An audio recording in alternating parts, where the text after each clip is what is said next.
Welcome to episode 2 of the Bias Podcast with your hosts, Sean Mazet and Sebastian Falvo. No?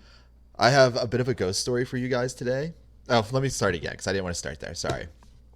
No, I love that. I hate Yeah. it. I hate it. No, it's good. I wanted to intro it different. Hold on. I had it in my head. Okay. Welcome to episode 2 of the Bias Podcast with your host, Sean Mazet and Sebastian Falvo. We have a great episode for you guys today. We all built pedal boards.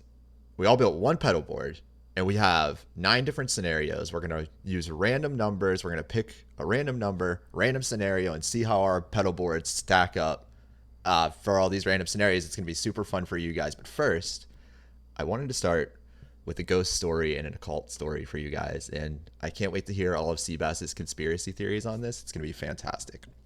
So I have a young one, right?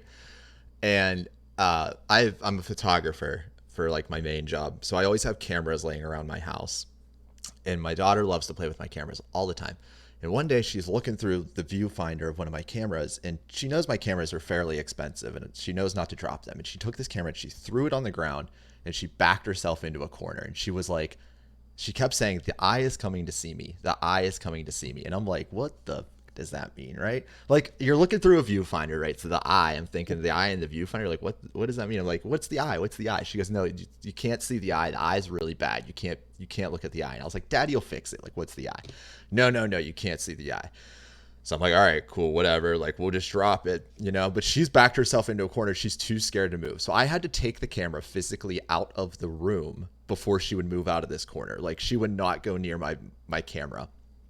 And then she comes out and we're playing for a little bit. And then she gets real scared again and looks at me and goes, "Daddy, the sit-in was really bad." And I said, "What was the sit-in?" And she goes, "It was really bad."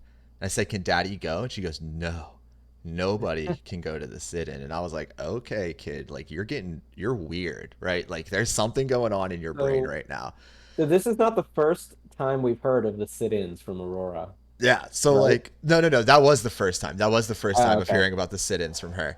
And now, so that was back in like the middle of the summer, right? And now recently, we were in the middle of conversation this weekend, and she was telling me, goes, "Daddy, I went to Grandma and Grandpa's house, and I had a red eye." And I said, "You had a red eye?" And she goes, "Yeah, it was this eye." And I looked in the mirror, and I peeled it off. And I was like, "Was this a dream?" And she goes, "Yeah, I had a dream. I had a red eye, and Pap loved my red eye, and I looked in the mirror and I peeled it off." And I was like, "Dude, you're cursed. Like, I'm calling a priest at this point. I'm getting her exercised. Like, get her out of my house. She's bringing. It could be. She's bringing something here, man."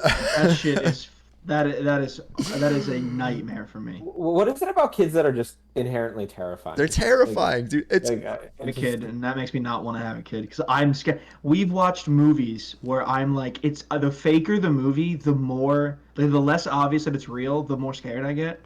So that whole thing of like looking through no, I can't do that. We're I'm watching terrified. the Dahmer thing right now, and that like, not that doesn't bother me, but like that's nowhere near as scary as like Hereditary or like a real scary movie. Why is the Dahmer thing not bothersome to me for some? Like it's not that it's not bothersome. Did you watch it? Bits and pieces, but like. Okay, no, dude. You gotta watch the thing. It's really like upsetting. Like it's not like scary. Like it doesn't haunt me in my sleep, but like it is one of the most uncomfortable shows. It's the most uncomfortable TV show that's not like low budget and whatever that I've ever watched. He's so good in it too. Evan Peters is amazing in it. I guess that's what I mean. Is like, no, it's bothersome as fuck. It's just not scary. I think it's a men thing because Alexis is like gets like really upset by it, and I'm just like, he just killed some people. Like it doesn't bother me. I don't know why, but it should. But for some reason, it doesn't hit home for me either. For whatever. But the red eye thing, I'm like worried about it. Like I think it's horrifying what he did, but for some reason, I personally am not. It's sickening too. But the red eye thing is that's bad. Yeah. But does she like ever have any other? No. No, dude. It's like in the middle of the night, wakes up and like she dreams. Yeah, like she. No. But like that she thinks shit's in her room. Like she's No. imagining things when she's awake. No. Well, I guess that is the red eye. Is she's awake? Oh yeah, she's telling me stories. The viewfinder thing. The viewfinder thing. Yeah, she was awake, real. and that was the first time I heard about the eye. And then she just brought up this red eye situation in her dreams, and I was like, dude, I'm good. You're dude. Like, so has she had a night terror yet? Sure, I'm pretty sure. I'm pretty sure she gets them all the time. She's not a good sleeper. Oh, okay. Well, I mean, you would know. I mean, you would know if it happened because so Rosie had her first and only night terror, and they say sometimes it happens when they get fevers and whatever. Dude, so it's like it's like a month ago now. She had like a light fever, like real light fever, like 100.1 or something, like barely a fever. One you don't need to take her to the doctor for. 100.1 is still a fever, yeah. It's a fever, but it's on the low end. And it's not 101, 102 yet. So, dude, she wakes up in the middle of the night, fucking scream. I've never heard anybody, much less her, scream like this, screaming her fucking face off, just like going crazy, and pointing to the corner of her room and clinging onto me and like saying like, "Daddy, help me!" And like she fucking took off out of the room and ran across the entire house. And like I'm sitting there in this room, that's awful. And she was pointing to that corner, and like for some reason when Rosie left, I felt less secure. I was like, "Dude, come back! Rosie, don't leave me here. Yeah. I don't want to die alone." Dude, so she had this night terror, and she was freaked the fuck out. But the thing about the night terrors is like they're not really like totally conscious, and that I mean they are, but like they're like in a dream state or whatever. Yeah. And dude, she's like horrified to go back in her room, horrified, and then eventually she just falls back asleep. Of course, shit. Yeah. But like, dude, like I'd be so scared. It was like the 10 straight minutes of bloody murder screaming and pointing to the corner of the room. I'm like, we gotta move. I'm selling the house. Last thing before we gotta get into this. Me and Alexis watched this movie called Hereditary. Have you ever heard of it? No. Okay. It was one of the most fucked up scary movies I've ever watched. It's newer, but it's amazing, but it's fucked me up. When I watch shit that's like scary in a house, like in a place that's like realistic, do you know what I mean? Not in the woods, like a place I am. After we watched that movie, got up to go to the bathroom, and I went to the kitchen, got a knife, and carried it with me to the bathroom because I was afraid of a ghost. I was afraid of demons, so I carried around a knife like the knife's gonna hurt a ghost. I was gonna say, like, yeah, and you know the one thing that really always hurts ghosts and kills them are physical objects. Yeah, knives, of course. It'd be like me walking around with a noose. Like, I'm gonna get this ghost. Seabass was well prepared to fight that ghost. What Seabass isn't well prepared for is this pedal challenge that we are ready to go into here. I got the is Mizette's board that nuts? I'm not ready for my board. So what's funny is I looked at both your boards. All three of us have one pedal in common. It's been so long since I built a board that I don't. Okay, so I the same pedal. What do you guys think the same pedal that we all have is? I actually know what it is. What is it? What is it? And I feel I know in my heart because I don't think you do. Is it the SL drive? It is the SL drive. Every single one of us have the SL drive. Yeah. It's small. It sounds really good. You can change it to a super bass on the inside. Cheap as fuck, and it's your instant Marshall tone. And you can change you go inside and flip the switches, and it says which one's the super bass in the little card. And you put it on that one. You put it on that one and leave it. That's what I did too, man. I love that pedal. So that one is on the that one was on every single one of my boards because I know if I need a rock sound, that'll just bring it to me. It's easy. Same, dude. And like, I only get one. I only kept one of my boards, but I remember using that pedal in real life and just being like, it's small, it's cheap. And it's well made. It's well made, and it does sound like that. Like out of all the Marshall in a box pedals, like it's one of the ones that actually does. The only other one that I was gonna put on there because I have personal experience with multiple versions of it is the Purple Plexi by Love Pedal. Yeah. There's the SE one, which is white with purple lines instead of purple with white lines. That was more super bass when he made that. It's called the special edition. It's white. That though is so loud that I didn't want to put it on the board because like at 2 is unity gain on the volume. It's like that's why and the LSL drive isn't like that. But it's funny though because like going into this, I knew in my heart that you put that on your board. For sure. I was gonna bring that up. because you and I had talked about how great and how Like a week. underrated that pedal is. Yeah, like a week or two ago. Anyway, even like all right. outside of context of this, like we. Oh no, talked not about we that. didn't even know we were doing this yet. Yeah, and and I'm not like a pedal guy, but like anymore. But I've had a ton of pedals, and I've had a ton of boards, and that one just always like my board. It's funny. It's like to me, it's mostly like it's mostly go-tos for me. Like I didn't actually get that creative, and I didn't try to squeeze a bunch of shit on there. I really just like I wanted to just like my tone, and I went with shit that I know works from experience. Yep. I'm using most of this stuff now. That's on my board. That's actually hilarious. Okay, so because now I know what a lot of it is. One of you guys did use your space very wisely on this board. It's very impressive, I will say so. There's 8 pedals on one, there's 7 pedals on another, and mine's got 6. So if you guys are ready to get into Sean has 8 pedals. Sean, listen. He's got 8 pedals. Mister, I don't use pedals. There's no room for patch cables on my board. See, but look at mine. Mine is set up professionally. You could plug patch cables into every single one of these. To be fair, Mizé, you do have room for patch cables on your board. It would depend on the You have a bunch of top jacks? The way he has a couple top jacks in here. And then I have some shit sideways. Yeah. Like also too, mine are mostly top jacks. Yeah. I'll bring this up. This is probably the thinnest patch cable that doesn't suck, and this is Analog Man. You can buy these from him. I have a couple of them broke just because I had to move and stuff. These are some of the thinnest streamlined pancake cables that aren't absolute shit.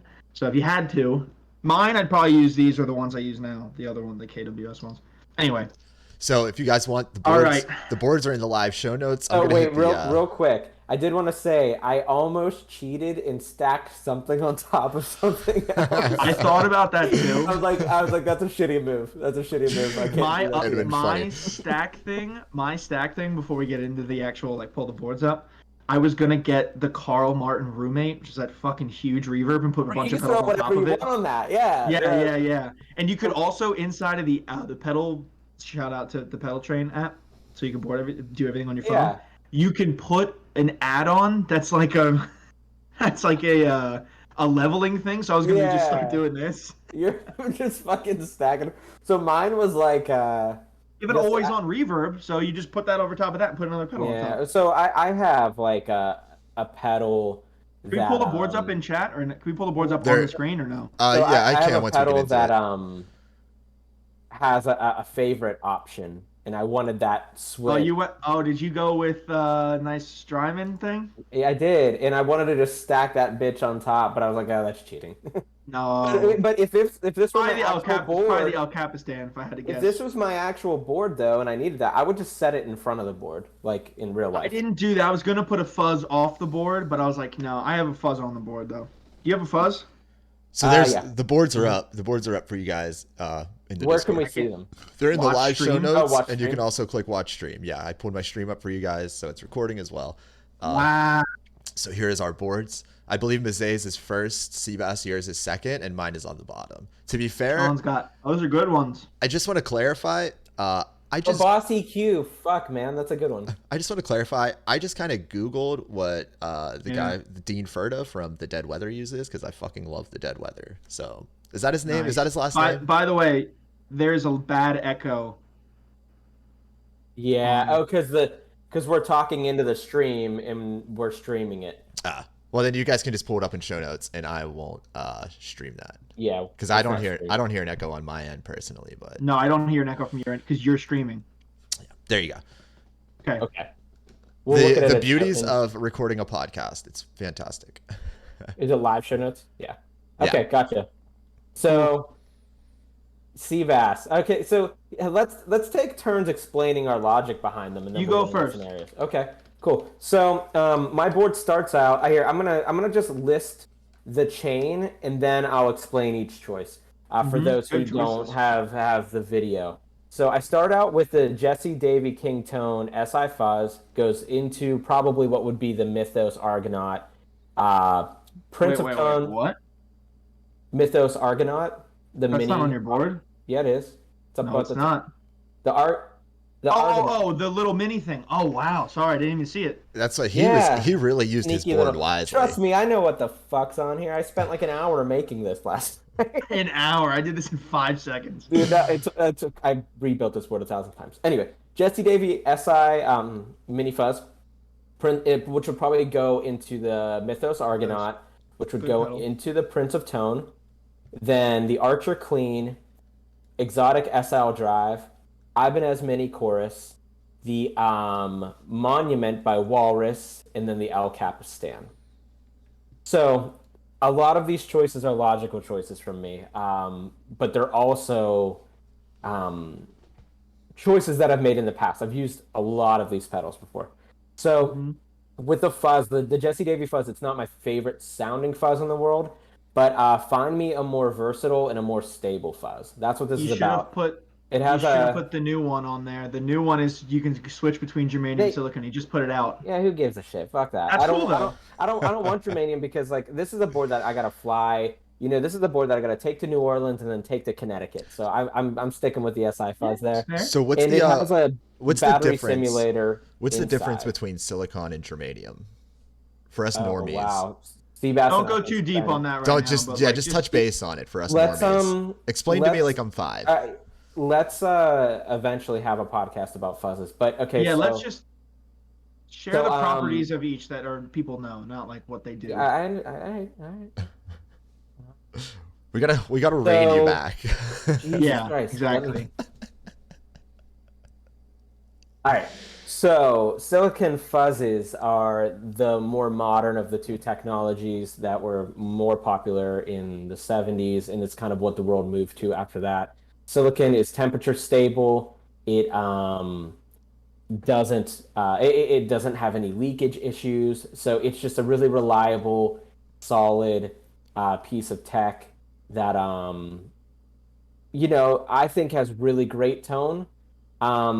There's a ton of different types of silicon, so it's hard to even say like silicon sounds like this because a BC 183 L will sound way different than a 109 or a 107 or and then each designation has an A, B, and C a lot of times.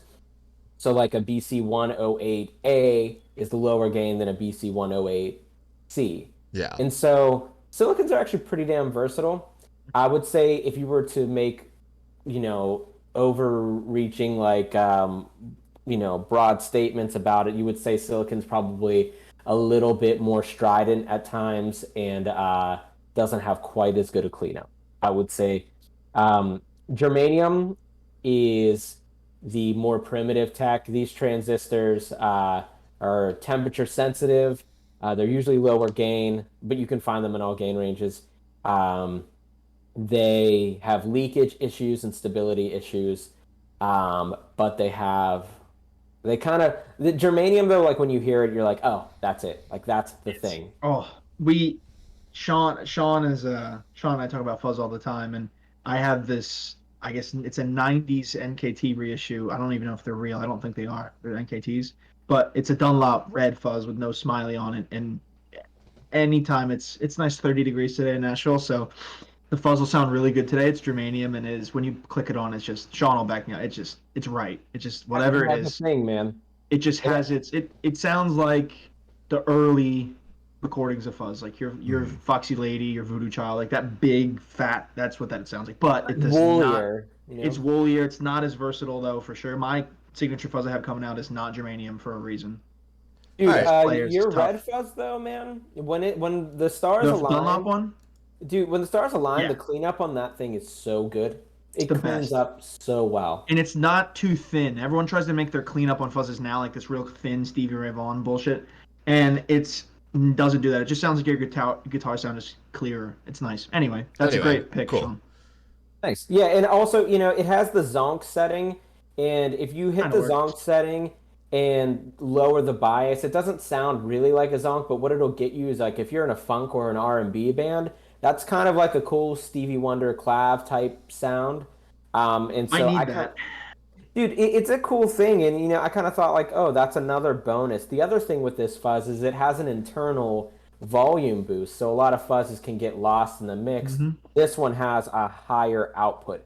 So for those reasons, it's really a Swiss Army knife fuzz, and it gets the go for that. Prince of And Tone. go ahead. Sorry. So the Prince of Tone is a regular standby for me. I love the King of Tone. I think it's the best overdrive ever made, and that's just my opinion. I have more miles on this pedal than probably any pedal. Picked the Prince of Tone because I wanted to save some space. It doesn't sound as good as the King, even though Analog Mike says the Prince sounds better. I disagree. I like the low gain King of Tone better because it's just mellower and sounds more natural. So that's that Agreed. pedal. Archer Clean, not the Archer, but the Archer Clean. This is I an don't even know what that is. important dessigration. So the Archer Clean is the Klon without the gain staging. Yeah, and then it has this color knob in place. I've never heard of this. That's crazy. It's a great pedal. So it's an amazing clean boost, but that color knob is like straight up mid character. So like if you go into an anemic amp that just needs some something, you want to make it sound a little tweedier or something, that color knob does that. And it's a really great pedal. You can find it used for very cheap. I think it's extremely underrated. Not anymore, by the way. Oh, really? Okay. I just looked it up. Yeah, 199, 149. Shit. I used to see them for 120 all day. That's okay. So no, there's someone here that are new for 250, 150. Yeah, That's 120 crazy. is the lowest one. Okay, so somebody figured it out. Like this is like heard of this pedal till right now. It's so good. And the thing is, I took it instead of the regular Archer because I find the regular Archer it doesn't sound all that much like a Klon. It sounds more like a tube screamer. It takes some lows away. And this pedal doesn't do that. It doesn't sound as like narrow and as anemic. It's a little fuller and sweeter. So that's that pedal. Head up top to the Argonaut there. It's a single push button, no adjustable, just octave. Dude, this is just for fun. Like if you got a fuzz pedal, I've had one. If you can squeeze an Argonaut on there, like you can combine it with the fuzz, or it could be funky, it could be blistering. It's just fun. That one doesn't really need much explaining. The SL drive, it's a Marshall in a box. It's cheap, it's small, and there's a super bass mode. So for me, I picked the Marshall pedal that has the super bass mode. That's what that's about. It sounds good. I've used it a bunch. I've actually used it on sessions before when I only had a Fender amp, and it sounded great. Yep. The chorus pedal, okay. The next one is the Ibanez Mini Chorus. So what was supposed to be here was a Blue Hippo. Blue Hippo didn't fit. I had a Blue Hippo on my board and changed it to a Vibe because I thought I'll probably use the Vibe one, but I had a Blue Hippo on, I think, 2 of my boards. It's funny because, like, the Blue Hippo is the shit, but I also thought, like, in the mix, if you're just doing a gig, like, Same. Who's going to know the difference between the Ibanez Mini and the Blue Hippo? Me, but that's it. People. And I'm going to use this for 2 songs a night, maybe. So what I'm going to do with this, crank up the rate, make it a bullshit fake Leslie. That's what that's there for. Moving on to the Walrus Monument. Great choice. Love tremolo. I love tremolo. And when I start getting into building amps, every single one of them is going to have tremolo. In fact, they might have 2 tremolo settings. I've already been working on this. So I love tremolo. I love harmonic tremolo. And I love bias tremolo. The Walrus Monument does both of those fantastically, very tweakable, and it has a tap tempo. What more could you want out of a pedal? This is one of the most underrated pedals, I think, period.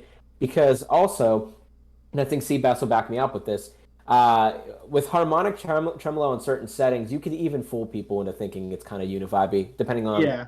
Like it's not an EQ the thing. It's not It's not the thing, but like if you're on a gig and you need a univibe for one song, but you don't want to bring a univibe, like this will do. Yeah. There's another.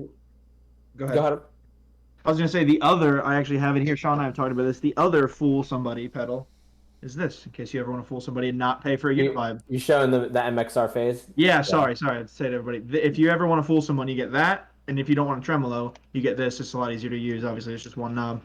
You're not going to not spend $300 on a univibe that you're not going to use.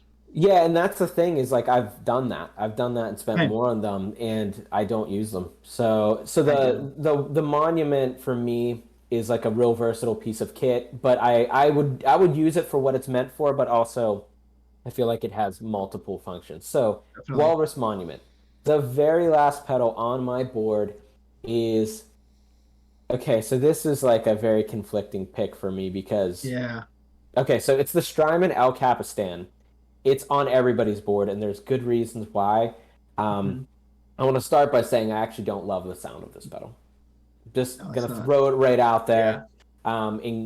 But it offers so much function to your rig, and it has a built-in spring reverb. So there's my reverb.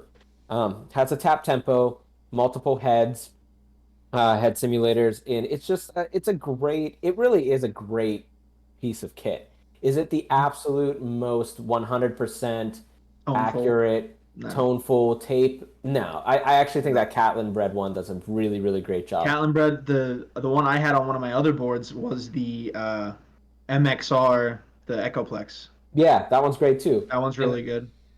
there are better options if, but the problem with a lot of those pedals, let's even the Epoch Deluxe, for example, I played that pedal, dude, it sounds so 3D, so It's big, insane. so Yeah. full, but it doesn't really, it's not as easy to use. It's It's kind of, ginormous too. and it's fucking huge, right? It's So huge. the El Capistan gets a nod in this case because we're trying to make versatile boards that you can actually gig and rely on and depend on.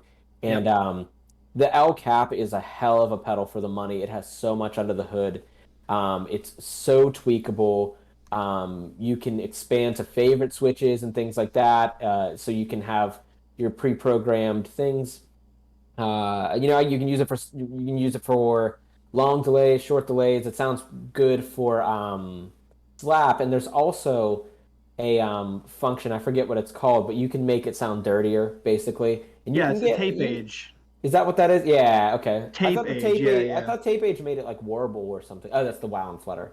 Wound Yeah, flutter. Yeah, tape you're age right. is like a distorted. It's like a dirty tape. Right.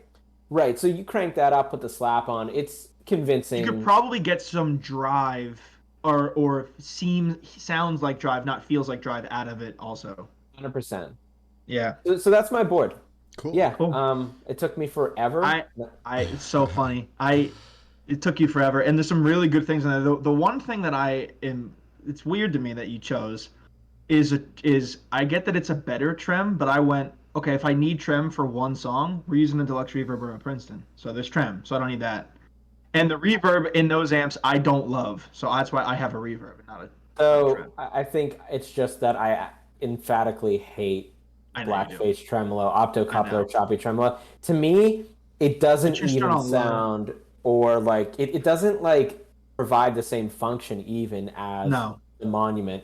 So that's like why I chose the Monument, and it's actually a pedal I've been kind of lusting after. It's one that I played a bunch, but I've never owned, and I kind of eventually would love to own that pedal.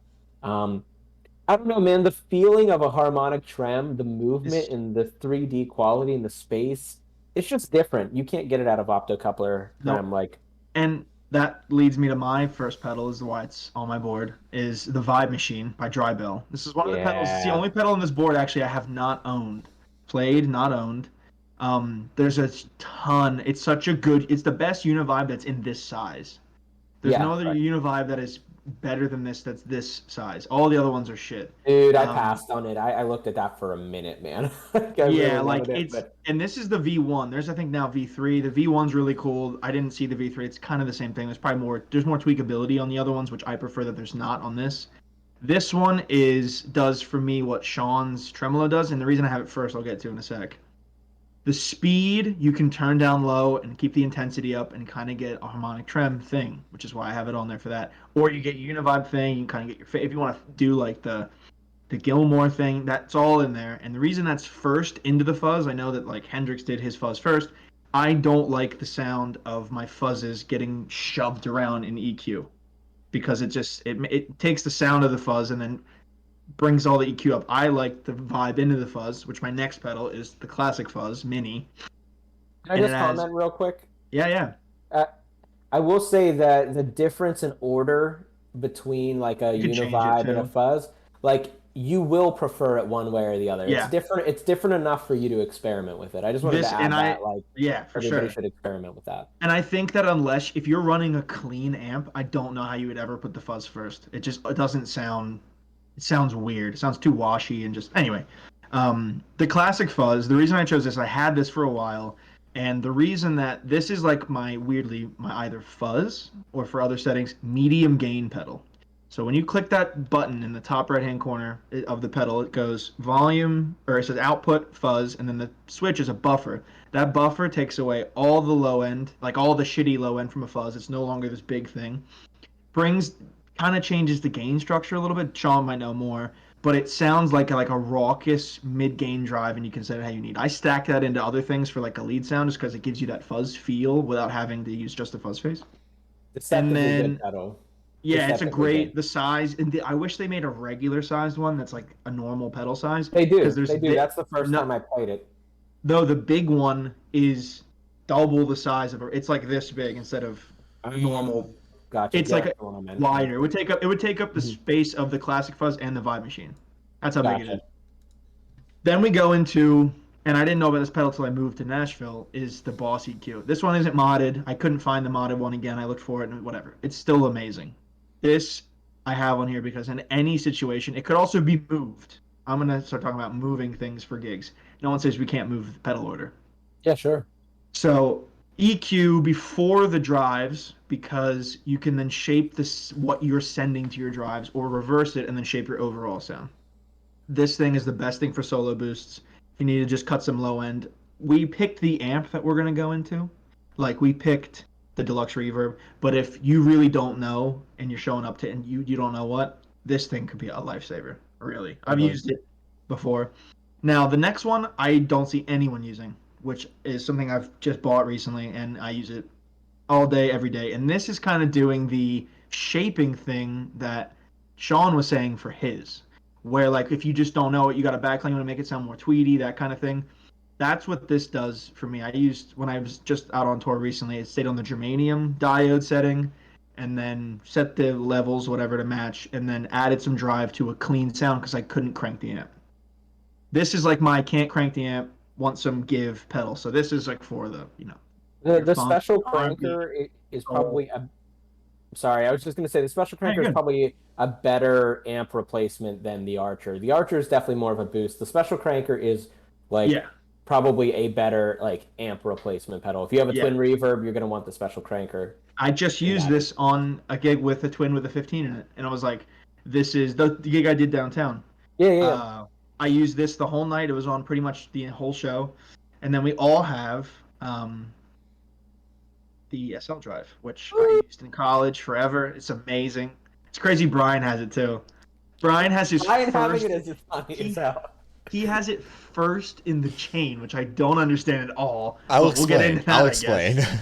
That's fucking crazy because it's like an amp, so you want that after all your shit. Honestly, I don't remember how building a pedal board goes, but I'll get into that. I'll get into that. And a Qtron, which makes no sense. But anyway, we'll get into that. The drive, this pedal doesn't do. It's crazy. It doesn't. Whatever the fuck it is, it makes no sense. We'll let Brian explain. He's gotta let me explain. Brian told us that he just looked up some guy's pedal board and made it. So. Damn right. But the SL drive, the only thing that it doesn't do is like your low gain Marshall sound. So that's what these other pedals are for. Then I went with this. Here's the thing with this. This is not my favorite delay.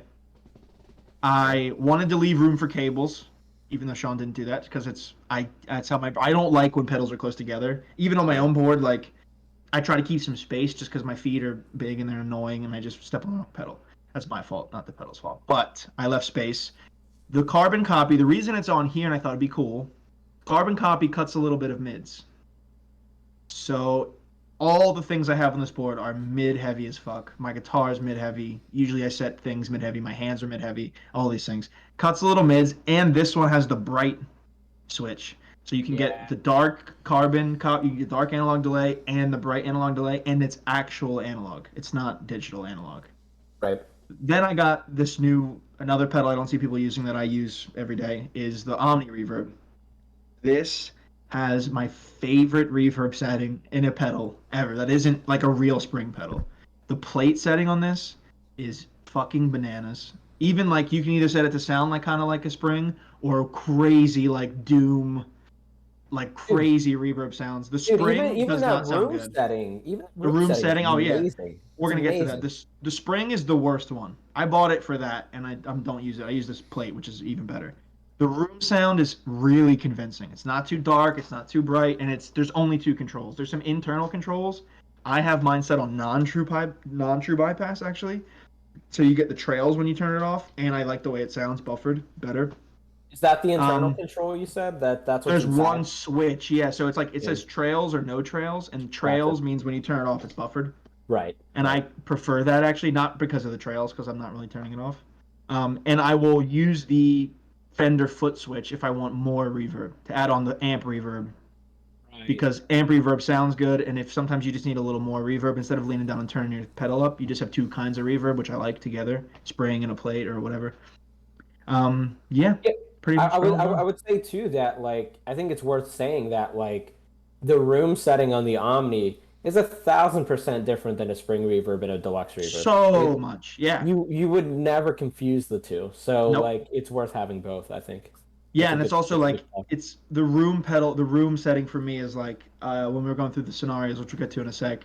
I was like, oh, this could really. If you need to be less in the mix, you put the room setting on because Yeah. it'll make you way less present, but it still give you vibe.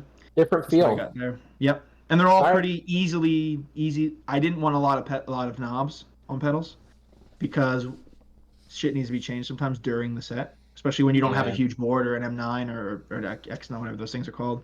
Yeah. So all easy to adjust, not too many knobs, 2, 3 knobs on each pedal, and that's it. All right, Brian. Now for the winning board, as we're all prepared for. Yeah, okay. My board can I also. feel. Can I preface this with saying I bet 3 out of 5 of these pedals you actually don't know what they are. Go ahead. The fact that To you be have a fair, I Q-tron did. is just you lose. I looked them all up. To be fair, and just watched YouTube videos at like 1 a.m. Neither one of you guys would get in Discord last night to help me, and I haven't built a pedal board in 8 years, so I win by default. That's fair. You Also, don't. to be fair, I have room for patch cables, which Mizé doesn't. So Mizé's board is already out. He's third, automatic third. So I came in second by Fine. default. You first is one of the funniest things I've ever heard in my goddamn life. Go ahead, Brian.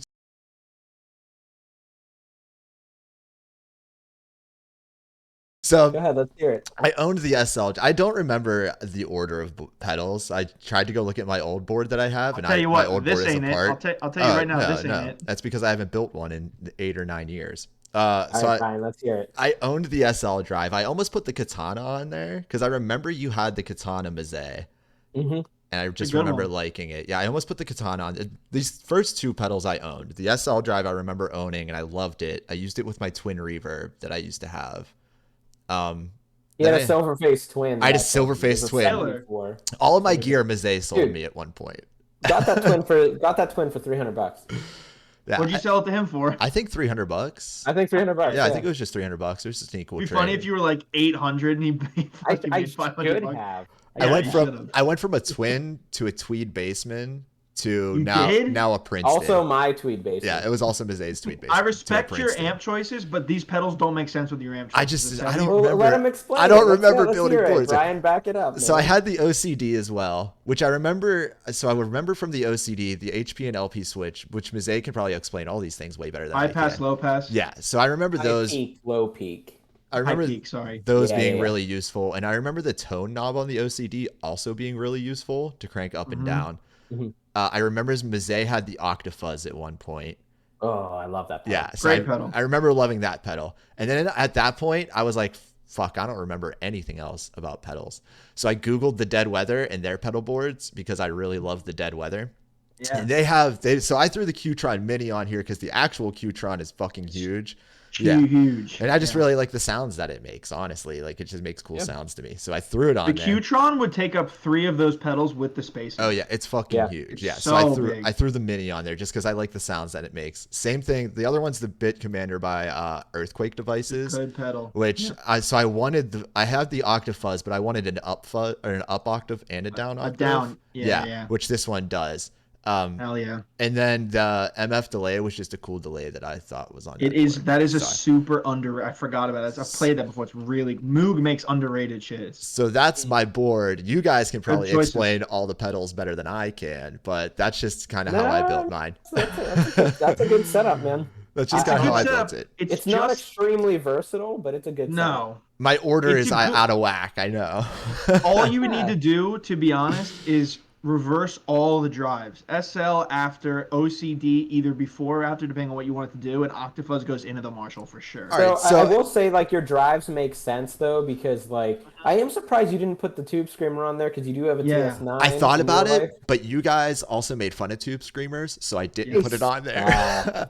And we're going into, so my other thought was, if we're going into a deluxe, I can just dime that deluxe and get a Tube Screamer. No, you cannot dime the deluxe. What do you mean? Sebastian is the police here, right? As a guitar, wait, no. Here's why.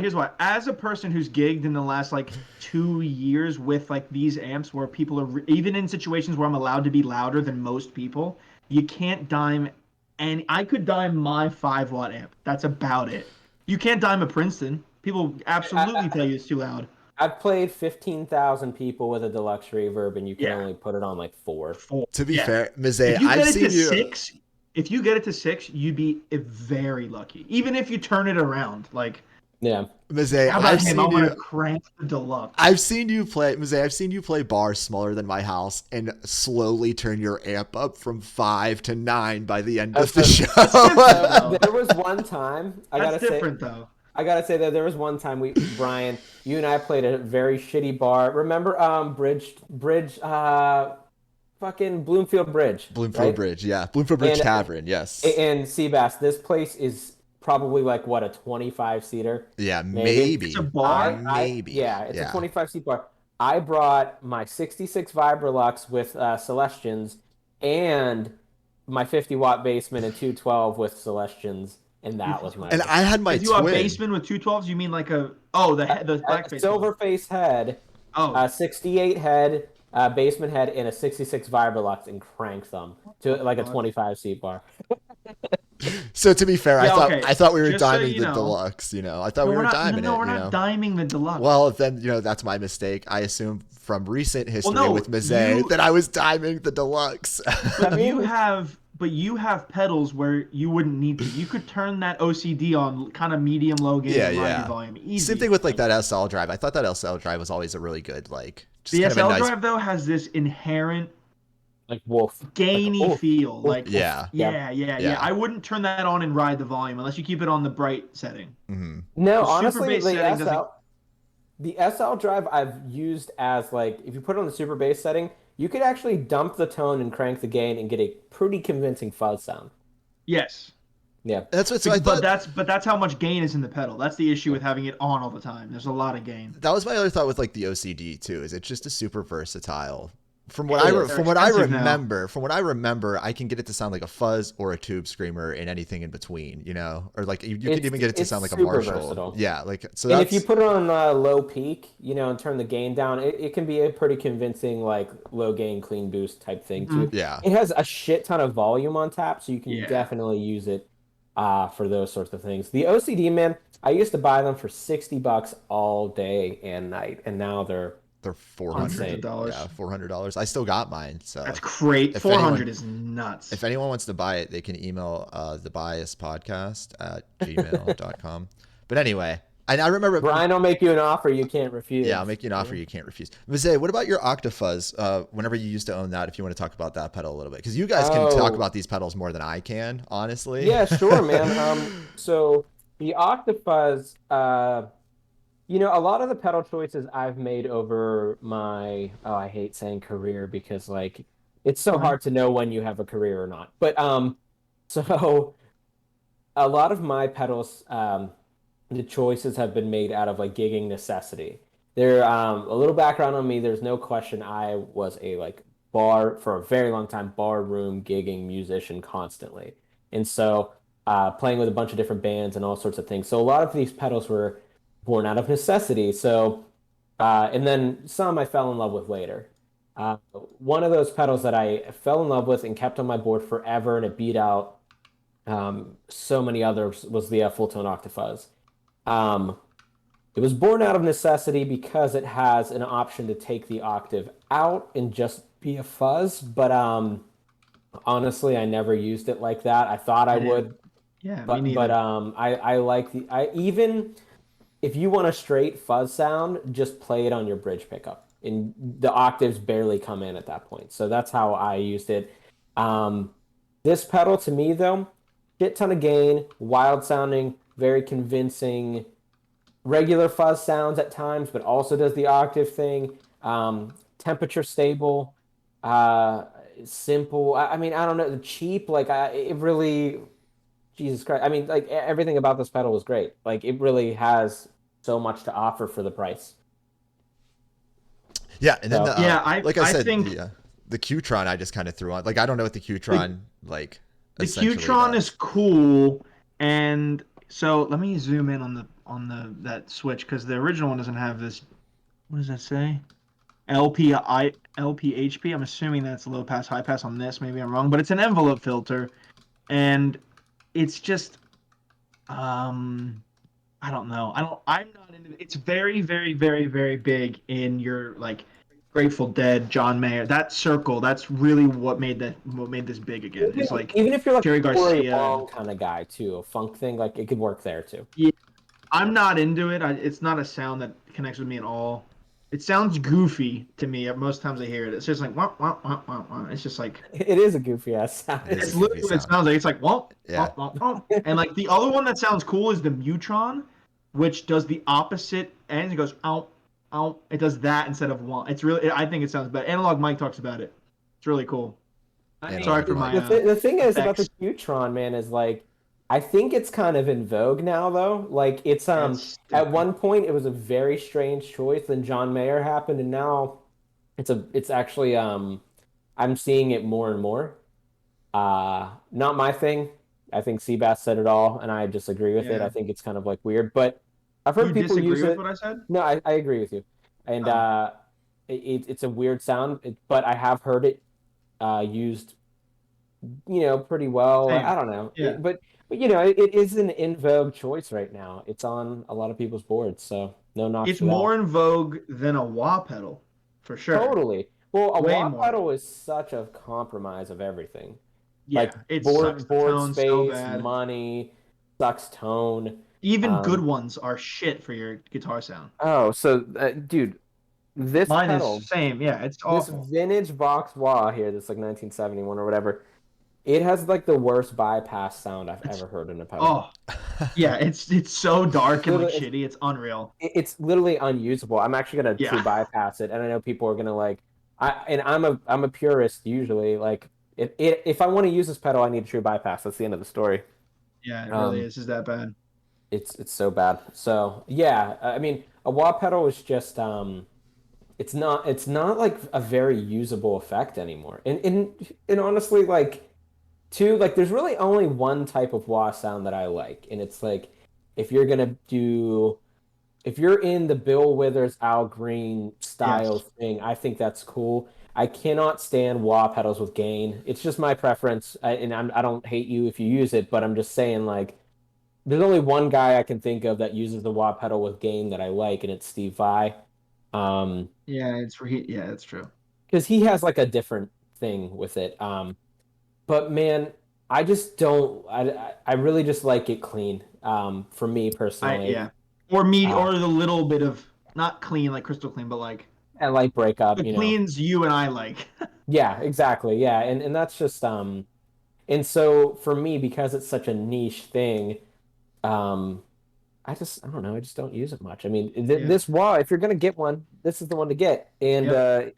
and I still don't use it. So Or Gen. I had a '69 Gen Wah from it that was made in that's a Italy. cool choice. That That's a was cool choice. super good. It was like $120, and it sounded like it sounded like White Room. It's the quacky vintage thing, Love and you it. plugged it in, and it literally sounded like every pedal, every patch cable had a fucking sock on it plugged in. Yeah. It made everything sound like there was a It's Qtron, but everything was turned down, so it was like, oh, it's like it's everything was I almost know. so like fucking It's almost like if you had a deluxe reverb and you're playing a gig and you just sat the speaker face down at the stage. Yes, it's awesome. Okay, you could sound like- dime the amp though if you did that.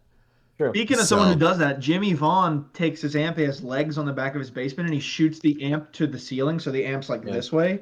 And so when he turns it up, it's That not makes sense. killing people. There's a dude in Pittsburgh who does that. He brings a super reverb into tiny bars. He's a great player. Those Pittsburghers who are listening to me right now, Guitar Zach. We all know Guitar Zach. He has great tone. He has a real clon too, but he brings his clon and his super into these tiny ass bars, and he lays the super on its back, and it just shoots straight up. And it actually works. It's kind of crazy. But So- it's a way, if you have to have a super, which there's a lot of guys out there that have to have a super because it's their sound, and supers do have that unique thing. That's one way to do it, I guess. I don't know. So what about the? Do you just want to touch on the bit commander? Do you know what that does, Yeah, or how it works? I know what it does, but like how it works essentially, what it's used for. So I've heard it before. I know Yeah. people use it. I know my friends have it. I don't understand the tech aspect of it necessarily. No, Somebody yeah. smarter than me could probably speak to it. I know it sounds good. I know it's a good example of what it's doing. And Earthquaker is the shit. But that's all I really got for it. I mean, it kind of is what it is, right? It does that thing, It and does that that thing thing. is that thing, and you kind of have to get that thing to do that thing. I Yeah. don't know, like what else to Well, fucking say. I looked up what it says, and this is cool. So this is how it's a monophonic analog guitar synthesizer. So it's not digital. That's cool. Okay.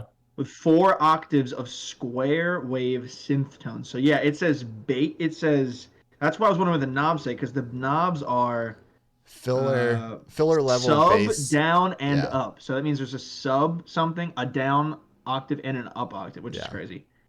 Anyway, yeah, I mean, it's not a thing I don't think Sean and I would own, Use, yeah. but I it respect is. it. It's cool. Yeah, I agree. cool It's sound. cool. And then what's your last pedal? The Moog, the MF Delay by Moog. Super cool. I think that's a really cool. If you got to be a hipster and use a cool choice, it's that. To be honest, that's cool. I like Moog.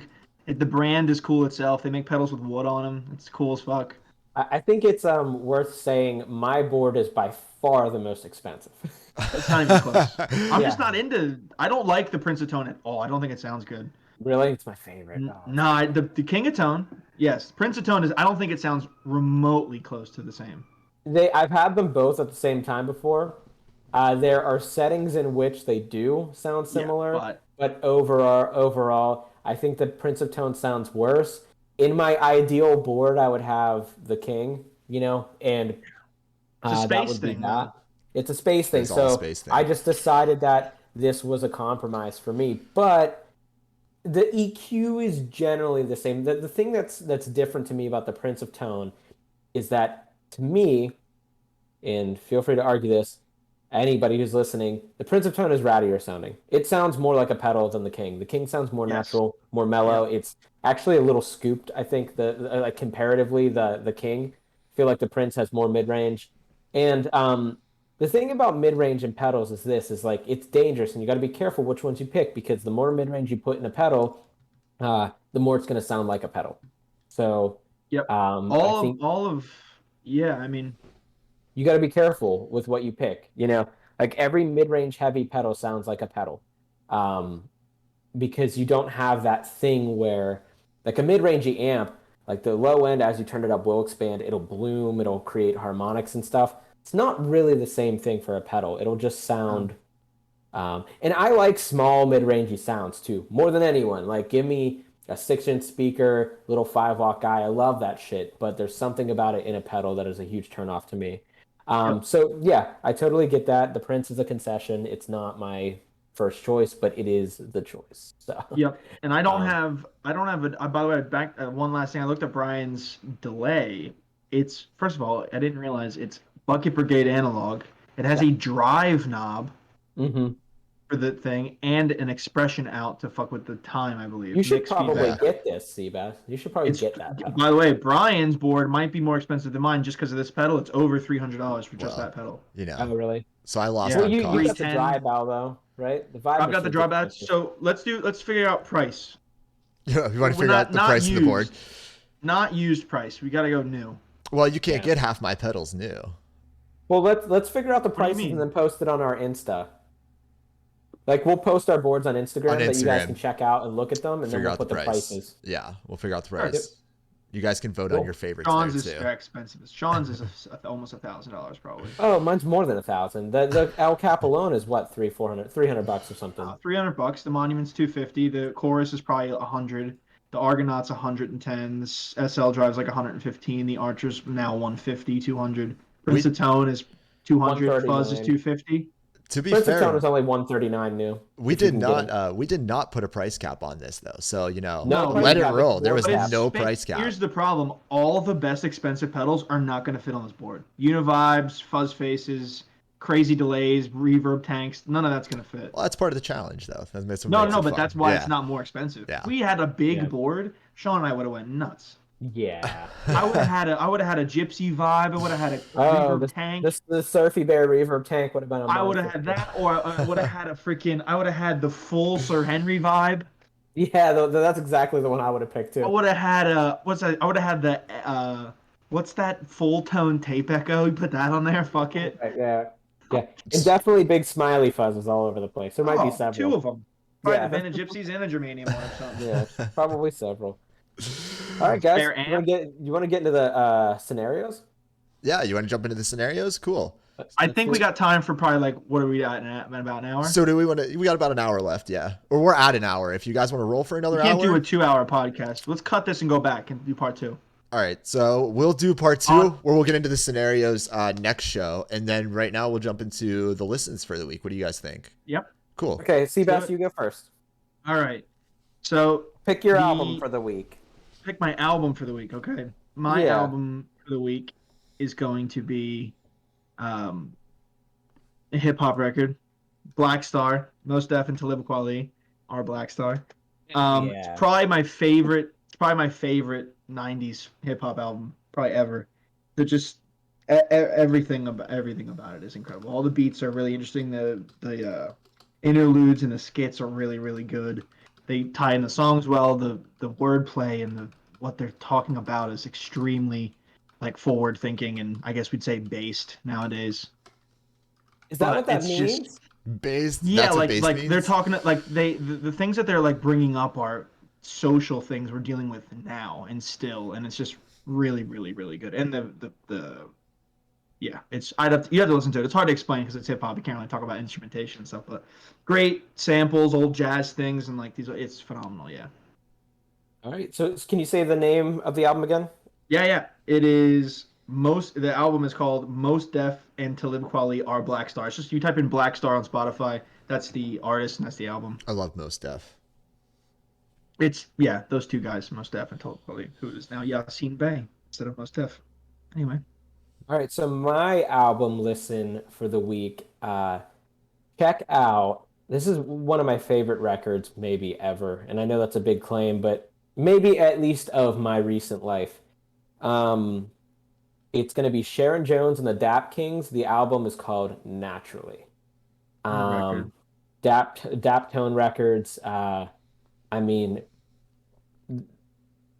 this is like the most authentic example of R&B and soul and funk in a modern presentation, right? So like this is going to be a record that you listen to and you're going to think it was cut in the 60s or early 70s because it truly sounds like that. Instrumentation, vibe, it's just everything you could want in a great R&B soul record. The pockets so tight. Like these guys are super, super tight. They know what they're doing. Sharon is rest in peace. Sharon Jones is absolute queen. Of I didn't realize she died. R&B and soul. Yeah, she's dead now, unfortunately. I saw her live before, opening for Tedeschi Trucks and Doyle, actually, and they all came out at the end. It was really cool. Damn, but awesome. Her band is so tight. I mean, if you're a guitar lover, maybe don't listen to this. There's no guitar solos. Get over it. It's about great songs, about great grooves that you can listen to. It's the types of grooves that like you can listen to for 7 hours straight, and it's just you still be like kind of jamming to. Like it's just that tight. So Sharon Jones and the Dap Kings, The album's called Naturally. Definitely check that out. Awesome. I'm listening to Black Joe Lewis and the Honey Bears. Tell him what your name is. Nice. It's a great album. Good stuff. He's from Austin. This dude's awesome. He plays small shows. Like, he's not huge or anything. Super nice guy. And his live show is fucking incredible. You know, they're really groovy. Their albums are great, and he's just fun, man. He's a fun dude to listen to. Brian, you saw him at the Arts Fest, yeah? We saw him at the Arts Fest, and then the first time I saw him was actually at the Rex Theater in Pittsburgh on the South Side. And we also R.I.P. Yeah, I met him. He's dead too? No, the Rex Theater is dead. Jesus R.I.P. to the Rex. I met him. I was literally walking into the Rex, and he was outside smoking a cigarette, and I was like, "What's up, brother?" Yeah, he was a super nice guy, super chill, laid back. His band rocks. He rocks. So that's my listen for the week. And then keep your eyes out, guys, for part 2 of this podcast, where we'll go through all the challenges coming up here. So keep a lookout for that one. And Analog Mike, if you want to come on the show and debate Mizé about the King of Tone versus the Prince of Tone, I'm sure he's down for it. Oh, Analog Mike, you're like my pedal hero. So, so we'll see you on the show, Analog.